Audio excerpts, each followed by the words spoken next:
আর তুই কি এটা অন্ধ নি এটা? ওটা আয় অন্ধ না, আয় অন্ধ না, তুই অন্ধ ওটা। মুখ সামলা কথা কয় এটা, কার সামনে কি কইবি এটা কইতে কথা জানাস না এটা? বাহারের শুকুরিয়া রলা কার মুখ এনে কথা কই, তুই অনেক কথা শিখস তো, তোর মানা করি এটা সুন্দর করে কথা ক তুই। বাবারে রমুলা হলা কয় কি এটা, তোর লগে কেন কথা কইতে হবে এটা? তুই আমার লোক সম্বন্ধে কথা কইতে ভাই, তোর 1 ঘন্টার বড়টা, তুই এমনি কিনলে কথা করি তুই। তুই এটা 1 ঘন্টার বউ এটা ববাই দাবি করি এলো রে, তোর লগে একসাথে রফিককে তোমার সার মুড়িও খাইছি, তুই আমাকে ববাই দাবি কর রে কেন? ভুলি যাও আগের দিন ভুলি যাও গই, অঙ্গা আগের দিন বাগে খাইছি, অঙ্গার দিন আয় খাইয়ের, বুঝছো নি? তুই অঙ্গার দিনে কি খারে কি খাই উল্টালা রে এটা?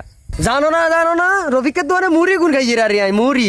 তুই তো এটা খাইতে এরবি খালি রফিককে দোয়ানে মুড়ি, আর কি করতে এরবি? কে তুই লাগা তো আরো অপমান করারি, মুড়ির কেজি কত জানোস তুই? মুড়ি কেজি অঙ্গা 150 বুঝতি? এটা তুই 150 টাকার মুড়ি খেয়ে এটা এত গরম দেখো রে, চোখে দেয় না? 150 টাকা ইচ্ছা 150 টাকা হাত তলে থাকে, হাত তলে এটা রমুল্লা হলা আসে দেন এটা বেশি হয়ে গেছে কেন? 150 আদি আর কেন হ্যাঁ?